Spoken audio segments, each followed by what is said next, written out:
हम कौन हैं? हम कहाँ से आए हैं? हम कहाँ जा रहे हैं? क्या ईश्वर का अस्तित्व है? क्या जैसे साइंस फिक्शन मूवी में हम सबको दिखाया जाता है कि एआई यानी कि आर्टिफिशियल इंटेलिजेंट सच में हम सबको गुलाम बना सकती है? हमारे फ्यूचर कैसा होगा? हमें ये कैसे पता चलेगा कि कौन सा नेता अच्छा है? ये सब प्रश्न जो हमारे लिए बेहद ज़रूरी है, इन सब का उत्तर एक बेहद सरल भाषा में एक शख्स ने हम सबको दिया है। हाँ दोस्तों, हम बात कर रहे हैं युवा नोवा हरारी के बारे में। युवा नोवा हरारी इस समय दुनिया के सबसे बड़े इंटेलेक्चुअल है। वैसे तो युवा नोवा हरारी अपने लिखे हुए 3 बुक सेपियंस, होमो डेउस, 21वीं सदी के लिए 21वीं सबक जैसे बेस्ट सेलर बुक लिखने में कामयाब हुआ है। इन तीनों बुक के बारे में हम बाद में चर्चा करेंगे। आज हरारी से पूरा विश्व चर्चित। हरारी ने अपने सक्सेस का राज सिर्फ एक हैबिट को देते हैं। अगर आपको इस हैबिट के बारे में पता है तो नीचे कमेंट कीजिए, अगर नहीं पता है तो ये वीडियो आप अंत तक देखिए। ये कहानी की शुरुआत होती है 24 फरवरी 1976 इजराइल के एक अवधी परिवार में, जब युवा नोवा हरारी का जन्म हुआ। वो एक धर्मनिरपेक्ष अवधी परिवार में पले बढ़े। उनका पिता एक इंजीनियर था और माता सरकारी जागीर में थे। शिक्षित परिवार में जन्म लेने के कारण उन्होंने सिर्फ 3 वर्ष की उम्र से पढ़ना लिखना शुरू कर दिया। उन्होंने हैफा में लियो बेक एजुकेशन सेंटर में अध्ययन शुरू किया। किशोरावस्था में हरारी एक अशांत और बेचैन बालक हुआ करता था। उससे ये दुनिया बेमानी लगती थी और ज़िंदगी को लेकर जो भी सवाल उनके मन में उठते थे उनका कोई भी जवाब नहीं समझते थे। ख़ास तौर से ये उससे समझ में नहीं आता था कि दुनिया और खुद उनके जीवन में इतना ज़्यादा दुख क्यों है और इससे निजात पाने के लिए क्या किया जा सकता है। उसने आसपास के लोगों और जो भी पुस्तक पढ़ रखे थे उसे सिर्फ एक विशाल फिक्शन ही हासिल हुए थे।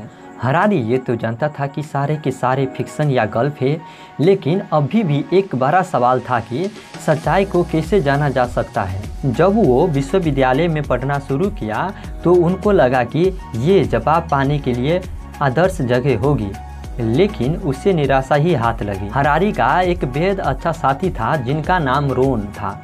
रोन ने उनको सुझाव दिया कि कम से कम कुछ दिनों के लिए उसे सारी पुस्तकें और बौद्धिक चर्चाएं एक तरफ रखकर विपश्यना ध्यान का पाठ्यक्रम आजमा कर देखना चाहिए। पर हरारी को ये बात बकवास लगा और पाठ्यक्रम में भाग लेने से मना कर दिया। पर रोन ने साल भर तक धीरज के साथ उससे ध्यान तरफ धकेलता रहा, जिसके नतीजतन वो आखिर अप्रैल 2010 दिन के एक विपश्यना केंद्र में भेजने में कामयाब रहा। विपश्यना ध्यान करने के बाद जीवन की सबसे महत्वपूर्ण बात सीखी जो पहले कभी भी कोई बुक में नहीं सीखी थी। इस अभ्यास से मिलने वाली एकाग्रता और स्पष्टता के बिना वो कभी भी सेपियंस, होमो डेउस, 21वीं सदी के लिए 21वीं सबक न लिख सका होता। अगर हम बात करें युवा नोवा हरारी के बुक सब के बारे में तो सबसे पहले इनका बुक सेपियंस मानव जाति का संक्षिप्त इतिहास को 2011 में इजराइल में पब्लिश किया गया हेब्रू भाषा में। हेब्रू भाषा खास तौर से इजराइल का राष्ट्रभाषा है और पब्लिश होने के बाद ही इजराइल में ये बुक बहुत ज़्यादा पसंद किया गया और इसे देखते हुए 2014 में इसे फर्स्ट टाइम इंग्लिश में प्रकाशित किया गया और अब तक इस बुक को 45 से ज़्यादा भाषा में प्रकाशित किया गया है। सेपियंस में मानव के अतीत का सर्वेक्षण करते हुए इस बात का परीक्षण किया गया है कि एक निहायत ही मामूली सा बानर किस तरह पृथ्वी ग्रह का शासक बन गया।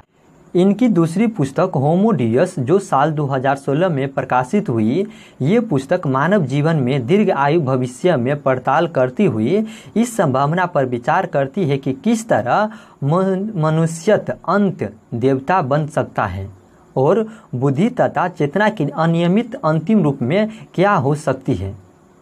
और इनकी तीसरा पुस्तक 21वीं सदी के लिए 21वीं सबक जो सन 2018 में प्रकाशित हुआ, हम सबको बताता है कि आज की सबसे बड़ी चुनौती और विकल्प क्या है, हमें किस चीज़ पर ध्यान केंद्रित करना चाहिए, हमें अपने बच्चों को क्या पढ़ाना चाहिए।